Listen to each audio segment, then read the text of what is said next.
Okay, start recording. So I'm recording. If anyone has a problem, say now, and I'll stop. Okay, so everyone good? It's recording. Hello, people watching in the future. This is the introduction. Today we're going to talk a little bit about seeing patterns, graphing of them, and parsing noise from signal. And there'll be some tips on just communication in general, data management, if you're stuck in the wormhole of data files. And then we'll do some R tutorial and some stats, the stats that you need for the first 3 projects. We're just going to work with the first project, but I'm going to, so I am recording. So I'm going to just work with the first data set today, but we're going to do regressions, correlations, ANOVAs, and some graphing, all with the first data set. Might not be like applicable. You might use the correlations in the 3rd project, but at least I'll show you just with the first data set today. So I'm going to get started on the preamble. And as I mentioned before, the real challenge with biology, forestry, ecology, and even like in industry, you, as a scientist, you run an experiment and you do all this work, you put a ton of money into it. There might be a whole research team involved. So Verna, you could just open that .txt file and save it, like open it in Excel and save it in Excel, or R itself will recognize it as a text file. So I recommend everyone just converts it to Excel right now, open up the text file in Excel, save it, and we'll go from there, but don't worry. Okay, so like I was saying, one challenge for a scientist is really the stats. You do all this work, you set up experiment, you try to recognize the pattern, and there's a ton of uncertainty in the world. It's a very uncertain place, and everything is based on probability. What are the odds that something will happen? And consider that you yourself are more or less like an ecological data monitoring station. So you have eyes, you have ears, you have touch, and yeah. So sorry, the chat window is really distracting. I'm just gonna not address chat questions. If Lakshmi could do that while I'm speaking, that'd be great. You keep talking, I'll handle the chat. And so you really need to understand that you can do a ton of work and then just throw dodgy stats at data that you've collected, and you might be misinterpreting the signal. You could waste years. In fact, I bet that most scientific papers are probably like not quite right in one way or another. But as a forester, when you're making decisions, they have huge consequences. You want to make sure that those decisions are informed. And I wasn't in forestry, but cannabis is pretty much like the most valuable thing per gram. And you better believe that those experiments had very rigorous stats involved, because the consequence of not doing it correctly was literally millions of dollars. So that's the point. Fundamentally, you want to make sure you're doing the correct thing, but as a professional, the stakes are actually higher. In pure academia, you can get away with dodgy stats and just publish a paper, but in industry, like you can't. As a professional, you can't. So that's a little preamble. Maybe if we have time, I'll get to some of these communication things. We discussed a little bit about this last time, and this is to help you write your paper. So you've been hired to go out and to address some questions by a client. And you have to write a report for them. And really, like, your success in life depends on the quality of your communication. And that is really a function of how much knowledge you have, how well practiced you are, and then to a lesser extent talent. And the function of your report, the function of any communication, the function of me talking to you right now is to generate value. So I'm giving you the tools to do stats. You're addressing a problem for a client. You're changing the way that they're thinking about that problem. So that's delta T. And then you're progressing the conversations. Sean came in last time and said, sometimes I say something to an industry partner and it totally, like, you weren't thinking about it, it changed everything. It progressed the ball. So every time you do something, every meeting you run as a professional, every single talk you give, every time you write a report, these things matter, okay? So we'll just go over that a little bit later. We'll get into the stats now. And if I'm losing anyone, just please type in the chat. So basically, you're mostly dealing with a biotic series. So for the first product, that's what we're talking about. We're dealing with a root zone issue. So that's soil here, there's pH problems, there's likely water, other physiochemical problems. The other projects also are mostly abiotic factors. They interact with biotic things, so the trees that you're measuring, and they communicate back and forth, they affect each other, and essentially you're trying to make sense of a pattern. And you have a bunch of data to collect to address a problem based on a factor, right? And I just want to just show you, like, visibly, this is a paper that John and I just have coming out on wildfire regeneration. This is jack pine. You can see the charcoal is spatially aggregated across the landscape. That's a pattern. So you go out, you see something, you generate a hypothesis. Why is this thing occurring? The client is saying, why is this problem occurring? That's basically a hypothesis.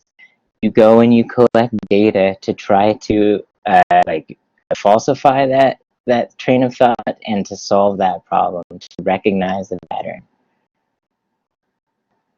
So it's really about probability, and the key thing is framing the data appropriately. And something that has struck me is it's all about probability, right? So if I asked you a year ago, if I asked myself a year ago, hey Nigel, what are the odds of a pandemic? I would laugh. I would say, I don't know, like, what, nothing, like almost zero. Probability is the number of outcomes that you have, like the number of occurrences that are within your data frame. So now if I ask you, what is the likelihood or probability of another pandemic occurring? It's much higher than what you would have said a year ago. The actual probability hasn't changed. Just the data frame, the way that you're looking at the data has changed. And that's been the most profound thing, is that there's actually been like 10 of these plagues, pandemics. It was a much more likely scenario than we thought. And human brains are terrible with the dimension of time. So we didn't have the occurrence in our mind, and that's why we got caught off guard. So the point is, this is all about probability. This is a normal Gaussian probability distribution. I know Sean's gone over it. I watched his lectures. And it's where your data, or the mean or median or mode or whatever you're looking at, the matter of location, where is it most likely to fall in the likelihood of probability, assuming it's normal. The other thing to consider, so that's location. You have a data set. You want to take the mean value that's likely most of what we'll be doing. Where does that mean value fall in the realm of possibilities? And that realm of possibilities is dictated by variation, by heterogeneity, by chaos. And those are called measures of spread. And you have variance, and that's the observation with minus the mean, and then divided by the total population size. You have standard deviation, standard error is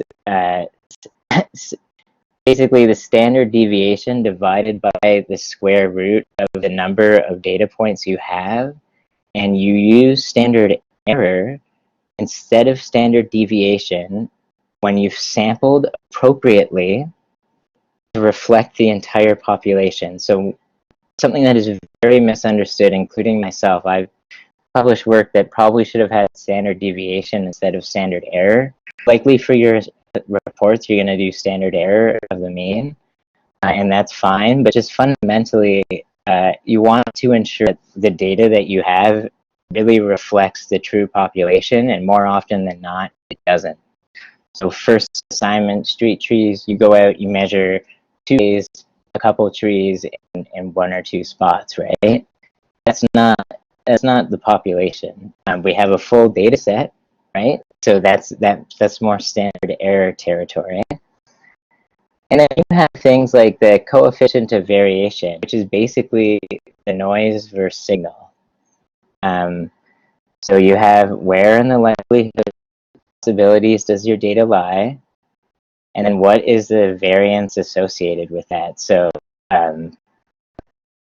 is it random chance or not? And that's what statistics is all about.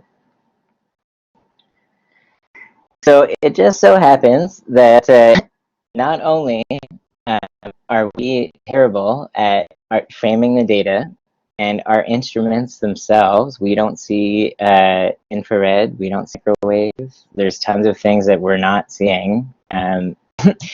We also might be doing science all the wrong way. So I just told you that this is a normal distribution. There's variance that we're trying to account for.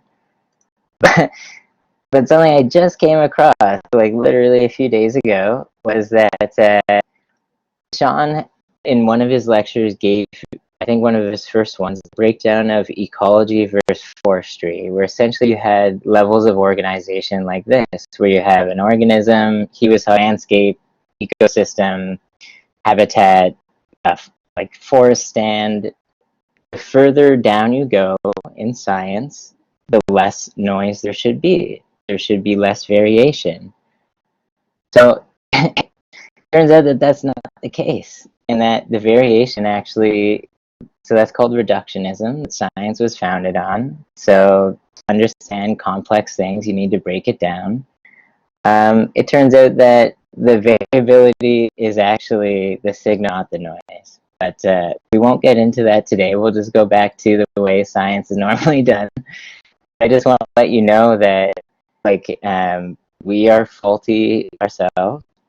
We do faulty experiments sometimes, and that our approach to science has been simplifying things that might not actually be the truth. So anyway.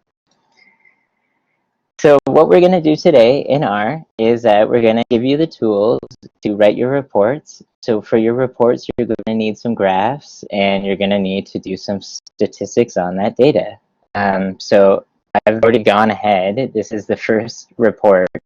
This is live crown ratio, and this is a bar graph, and I'll show you how to do this soon. And it's the mean of constrained rooting environment that's closed, constrained rooting environment that's open, and then the unconstrained, all the data pooled together, and the standard error of the mean. So for your report, you're going to make a graph, and it's going to look something like this. Sean has already told you like to write a caption and all that jazz. You're not going to submit an Excel bar chart like this. It's going to be much cleaner and even better than what you're seeing here. But the reason I'm showing you this, and we're going to do the exercise, is that bar graphs and bar charts are really flexible for categorical data. So we have 3 categories here. There's even more if you add species. So bar charts are extremely flexible. And then another approach that he has also gone over is on continuous trends and temporal changes. Oops, cut off a bit. Sorry, I scrambled to get all this together for you guys, but here we go again in R. I made this. This is live crown ratio, just for fun, to show you as a function of the total root zone area, right? client wasn't asking that. He had the data. So I just went ahead for one of the treatments, the unconstrained. I just asked, okay, how does live crown ratio look as a function of rooting space? And you can see there's a clear positive trend. Isn't that cool, right? So it's a continuous data set, the root zone area. Some of the other projects will have, instead of categorical, it'll have continuous or temporal data. So I'm going to show you how to work with that. I just want to show you, like, before we get into it, that it's possible. And then you can even use line graphs for categorical data. So this is cool. This is the whole data, all the common species as a function of their root zone. And you can see that as the soil environment gets better, the live crown ratio increases, right? It's very easy to it. This is one line of code. It's almost ready to go, like for your paper, right? And I just wanted to show you that these two tools, the bar chart, scatter plot, and the line graph, with the stats that I'm going to show you, is like more or less all you need. Okay, very simple, very easy, I promise. It's not a big deal. So before we get into R, does anyone have any questions on that? Was that clear? I know Sean's gone over that, so I just wanted to make like a fun little preamble. If anyone could respond and say yes or no, I would appreciate it in the chat. Yep, so far so good. Okay, excellent. So we're looking at the client letter for the first project, and you want to make sure in your function of your report is to generate value, so you have to address the questions. I have staff, former company, I say, hey, can you guys do an experiment to answer this question? I guess I lost my screen. Hang on. My screen just went. Give me a second. And yeah, so you have a client who's asked you, hey, can you go and measure crown health and do a comparison on how the urban trees are doing? Do we remove the cement covers? Do we keep them? And can you just evaluate, like, what would be another approach? So someone has hired you to answer a question. So you're going to use your toolkits from Applied Forest Ecology to answer these questions.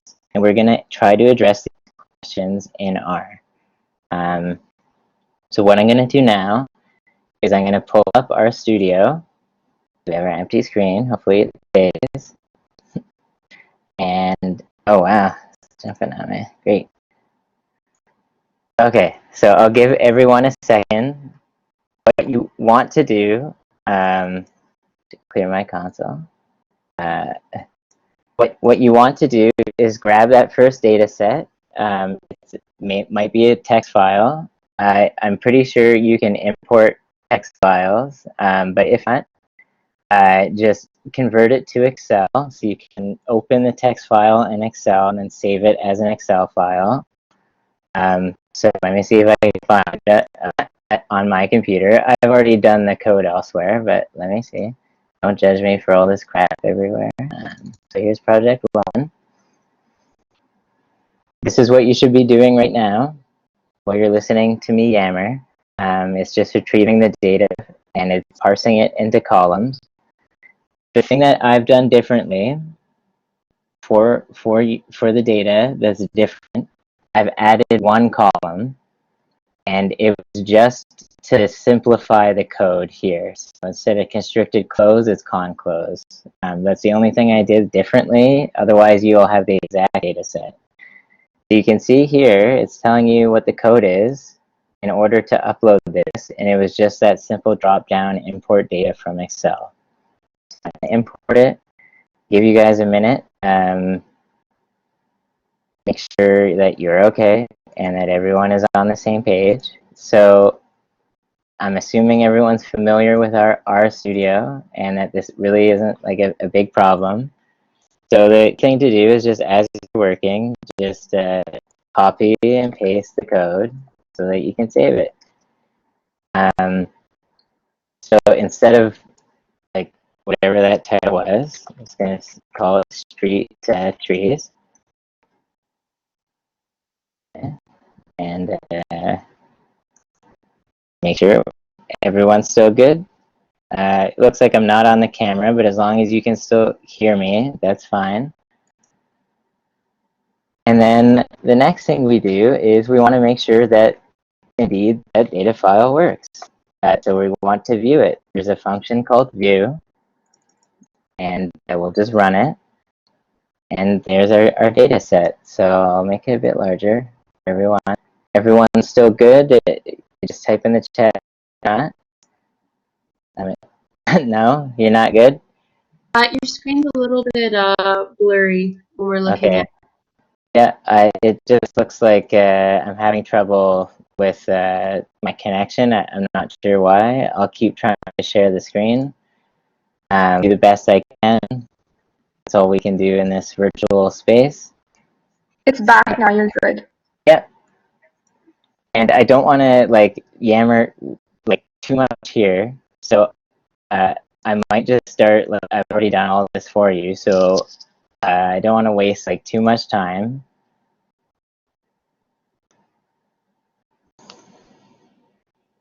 So you have a file, right?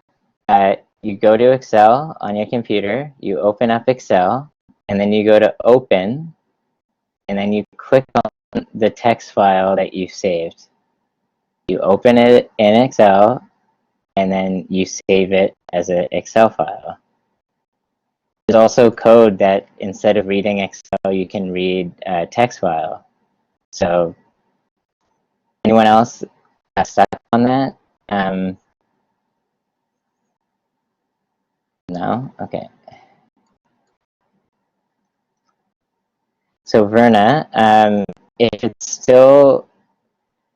you're still having problems later, yeah, exactly. So if you're having problems later, just watch the recording. It's going to be bad, the recording, because it's in and out. But just watch this later after you've troubleshot. I'm not going to hold the class up on that. So I'm going to give you guys some tricks that you'll need, and it's about the data framing that I was telling you about. So I'm just going to copy and paste from what I've done already onto this clean sheet.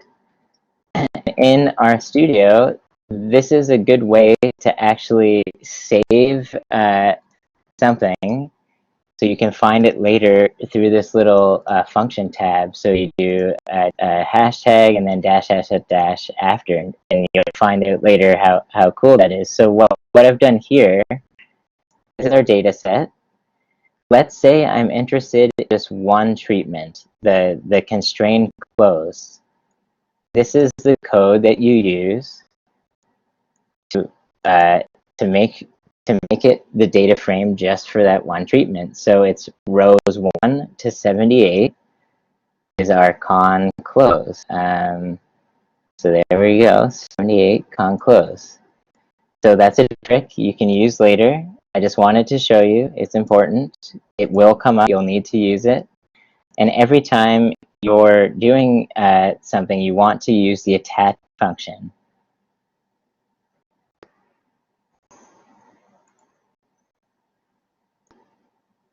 Is that better? You can zoom in on the little collaborate toggle on the top left of your window.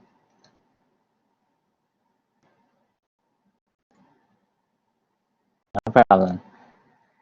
Okay.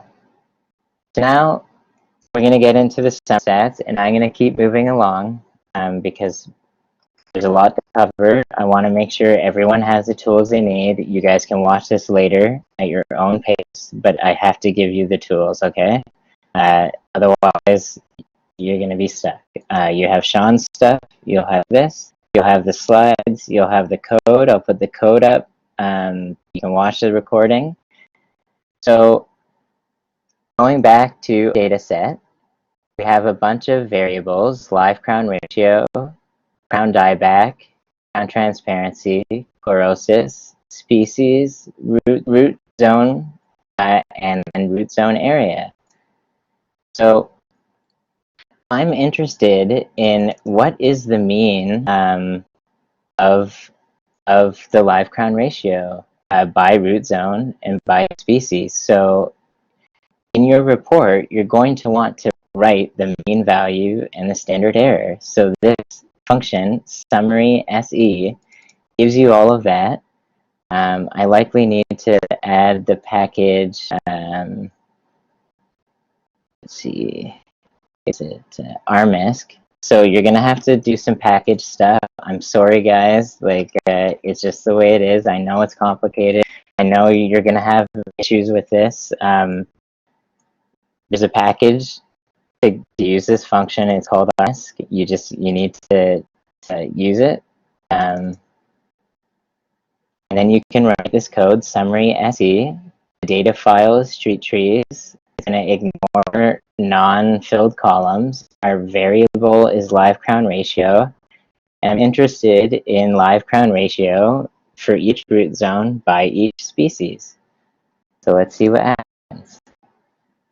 So it says here that it worked, right? No error message. That's great. I'm going to use the view, and it should pop up. And there you go. So look at how powerful that summary function is. Summary SE.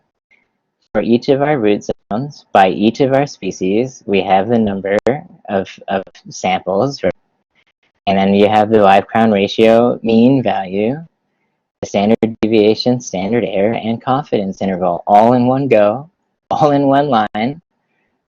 So do you understand how awesome this function summary SE is? You'll need this package called R.min. If you don't know how to do that, you go to packages. You'll likely need to install it, and find it, and do all that jazz.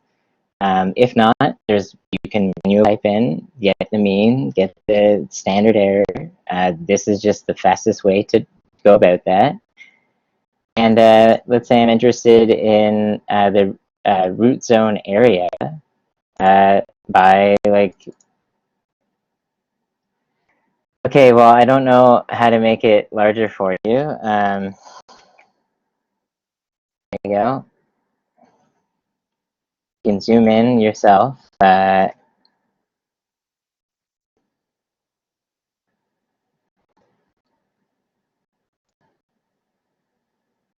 Okay, everyone's still okay. We're not lost here. We're just at the summary stats. So just to remind you, we've just ran the code to get the summary for the mean of live crown ratio for your report, talking about each root zone. So this is a great function. You're going to need to report these values, and that's how you do it. So the next thing that I want to show you is plotting. So you have your summary stats. Now you need to make a graph. So there's a lot of ways to go about plotting. This is the crudest approach. So I've already done this. I'm just going to copy and paste it into our session.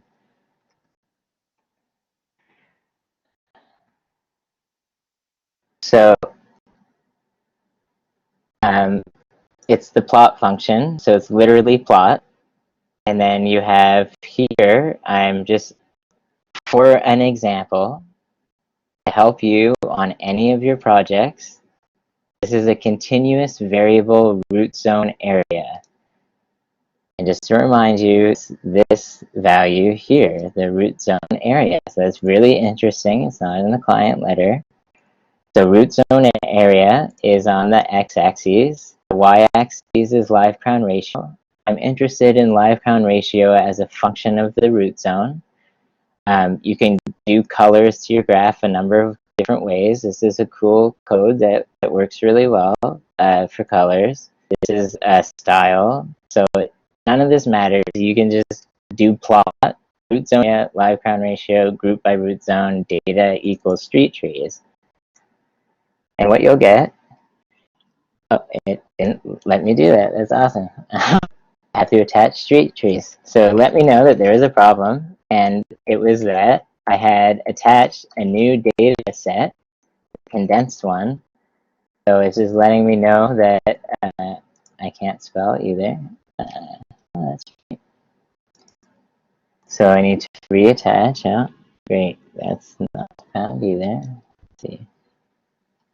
Used an orange. Yeah. There you go.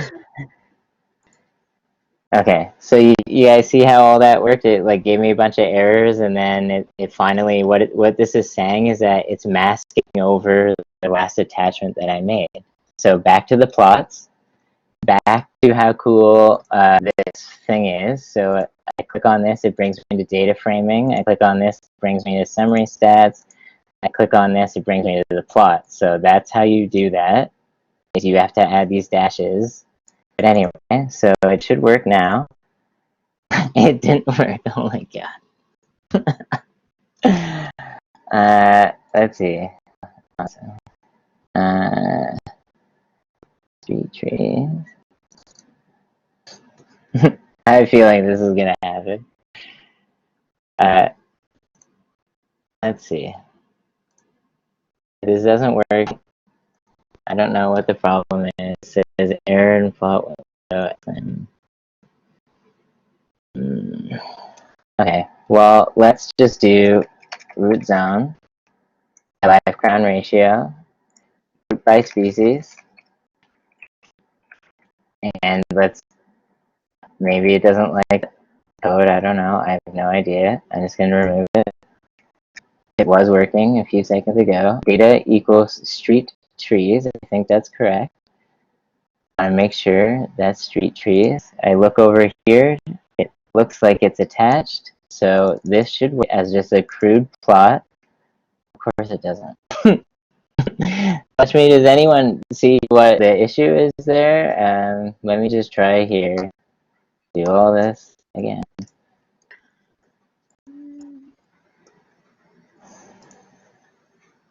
I probably need this package agricola. I bet you that's what it is. So for you guys watching in the future, you're going to rewatch this video. Just run into an issue. So it was likely that I needed the packages. It still says it's wrong. So I have no idea. We're going to abandon that function for now, and we're going to do something different. But I have no idea why that's not working. Do you think it's because of the format that your variables are in? I don't know. What do you mean by that? Like, so I had it as a continuous variable. Right. But I'm going to show you a better approach. That was actually just for fun. So it's a crude plot. I don't know why it's not working. It's unbelievable, but that's fine. What we're going to do instead is the way better bar graphs that I just showed you in the preamble. So we're going to forget all that. Watch this recording later. You'll probably pick up where that problem was, and you're going to run into lots of them yourselves. So you just got to keep going. We're using a package now called sciplot. This is how you get a really slick little bar graph with sciplot. Sean's probably mentioned it. It's a great package. It allows you to do bar graphs really, really easily. And I think I'm just going to clear up like all of the stuff that's been saved and start anew. So you just, like, when in doubt, just start doing everything again. So here we go. We've uploaded it again. I don't need any of the summary stuff. I showed you all of that. I'm going to load the package sciplot. So we've moved on from our summary stats. This is the code for sciplot. So when you just hold on it, you see it pops up there. It tells you what to enter. So you just follow along. I've entered it for you. So X factor, I'm interested in categories of root zone. Legend I want in the top left. Here are the colors. Yes, the legend is there. I'm graphing live crown ratio. That's my response variable. And the data set is street trees. So there you go, right? One little line. You have an amazing bar graph. with the means that we calculated from the summary stats. So just to show you again, the summary stats are like this. This is per species. You can use the summary stats and take the species out. I'll do that right now. And what you'll see is what's represented on the graph, which is really cool. Right? So here's our live crown ratios, 65 for the unconstrained, and for the con-closed, live crown ratio is 44, and it's graphing the standard error here is 1.9. So you see how awesome that is? Like, that is such a slick little package. It's called sciplot. You'll have to do the library sciplot, graph.CI, you do your bar graph. So now, is everyone okay? So now I want to see if there's a significant difference in live crown ratio across root zones. I can see here it looks like it, but you want to do some stats. So next to do, there's tons of different stats to do, but we're just going to do ANOVA. And again, I populated this for you because I realized we don't have a lot of time, and I'm sorry that we're running short on time. So you will have to watch this later. So I'm just setting up for an ANOVA. So that's an analysis of variance given normal data.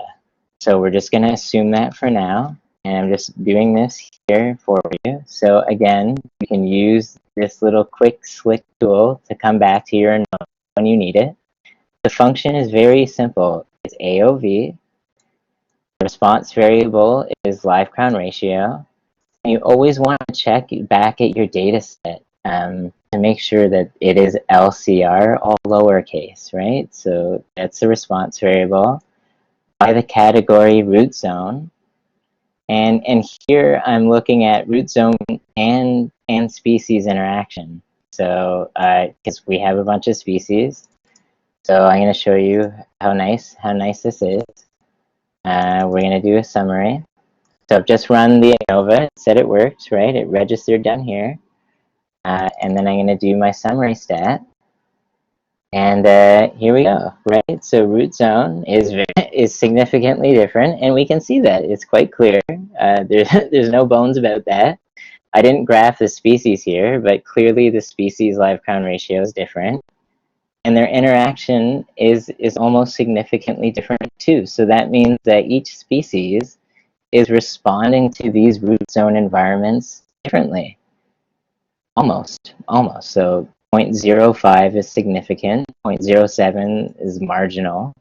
And then to see if it's normal, like if the data is truly normal, which means the variance is spread equally, there's a few ways of doing it. This is the most powerful. You just plot the ANOVA. So what you'll get, it'll say like hit enter, and there's the residuals, and all you really need to see is that line is straight. The most important one, so you just keep going. This is the QQ plot, the quantile plot, and this lets you know if you have data points that are way out of whack that are not following this line, your data is not normal. So here it looks like there's a couple points, this 150, 136, 138. So it's not, you guys aren't seeing this screen here? Okay. Yep. Okay, no problem. It's fine. See, it's very difficult. So like I apologize for scrambling for you guys, but like you can see, imagine on this end, you get bang bang bang in the ear. But anyway, so here's the plot. This is showing us that it's normal. So we can do the ANOVA, no problem. You can Google, there's Fisher's test for normalcy, Levine's test for normalcy, the QQ plot, this function just does it all.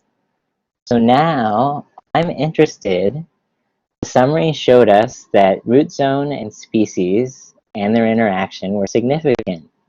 But what species is different from from each other what root zone environment is different. So if we go back to that bar graph, I want to know if this unconstrained here is significantly different than the constrained close. So there's a Tukey as a person, honest significant difference test. You just type in the code for the ANOVA, so that AOV LCR, and it's a 95% confidence interval. So we just ran it. Oh, sorry. I'm still stuck on the plot. I lost the plot. I'm gonna run 2 keys, and what you get is a ton of comparisons, right? But we're just gonna go down, and here is what we're interested in. So this is the root zones, and they're all different from each other, right? So here's the p-value, 0.05 less than is what we're looking at. Here's a difference between the means. So the open is 6 on average, 6% more alive than the con close. So that altogether, you've just done, you have your bar graph, right? You have your bar graph, you have your summary stats here. So that's what you report. You have the bar graph, and then you say, hey, the trees together were significantly different. Like the root zones significantly mattered. Like they were important. This next stuff on species is probably less important, but think about the question the client is asking. So this is comparing Acer rubra with what's platinoid? Is that a silver? I can't even remember anymore. Or Norway maple. But the cool stuff here is the root zone by species. So I think one of the questions says compare common trees and how they interact in the root zones. That's these comparisons down here. So it's a ton of data. So you just have to go through it, but don't forget that I showed you the way to get your data framed differently. So this is just looking at the one treatment.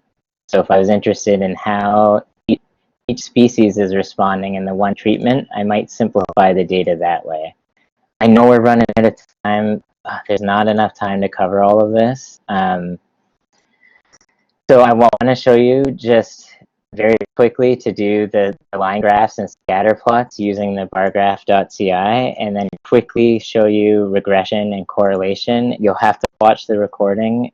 There's nothing I can do with this, I'm sorry. There's just simply not enough time. I hope that with this and with Sean's videos, it's enough, but it likely you're gonna have to do a lot of work on your own.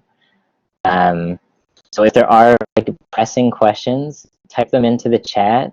Lechmi will try to address them as I'm working through the last few minutes here. But I have to keep going for the recording. You guys can just follow along later. So here, I'm trying to do a line graph or a scatter plot. And remember the preamble, the introduction, where I showed you that continuous variable, so that's root zone area in this case, was continuous. Or a temporal, like seasonal pattern, you want to use a scatter plot. So it says line plot here, but I've made the x-axis continuous by saying x continuous equals true. And I've grouped it by root zone. My response factor is life-crown ratio. And so it's a little bit blotchy just because I'm zoomed in for you guys. Trust me, it looks way better than this pixelated image, but you can see how this works, right? So this is as a function of root zone area, all the trees together across the 3 treatments, it increases, no surprise, right? As a function of the root zone area. And then you can do line plots for categorical stuff. So again, you'll just have to go back to the recording. The difference here is that the x variable is not continuous. I made it root zone, so it's categorical. What you see is, for each species, that it actually, the live-crown ratio is increasing, the less crappy the rooting zone is. So you guys collected good data. This is sensible, right? I need to show you the correlations and regressions. And what that applies to is what you're looking at here. I don't know, James, we can try. I know you're going to have lots of questions. We'll try to do something. This is that time. That's why I'm trying to rush through all of this. I don't know if Leshmi has anything to comment on that. I know there's not enough time, but yeah. You can send us emails and we'll do our best to answer them for you. We don't really have. I don't think we have drop-in hours. I don't know. Yeah, we don't even get paid to answer emails. But anyway, we'll try our best, James. We'll do everything that we can. The understanding was you guys are already like good with R. I'm trying to quickly give you all the tools that you need. We'll do our best that we can for you. We're students too. We're also really busy, so just keep that in mind. And we'll try. That's all I can say. So quickly, the regression is, so a regression is, I want to see if indeed live crown ratio is being impacted by root zone area. So it's pretty much the same as the ANOVA, except it's just a linear model. So it's LM. And so when you hold it, there's all the stuff you need to type in. LM live crown ratio by root zone area as a function of each root zone I was interested in. So it probably doesn't like that. I need to go back. There we go. Okay, so it said it didn't like it, and I realized that I had attached the other data frame. So we're back on track.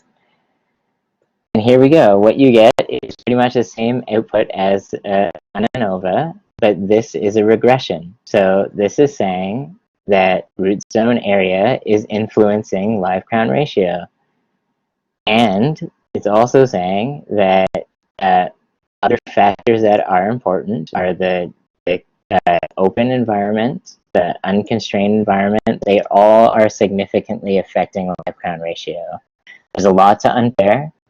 There's an R squared value, which tells you how closely your fit is, your linear model fit, and whether it's significant or not based on the factors that you input. And you have degrees of freedom, your Fisher's statistics, which is another indicator of variation. The higher the value, the better.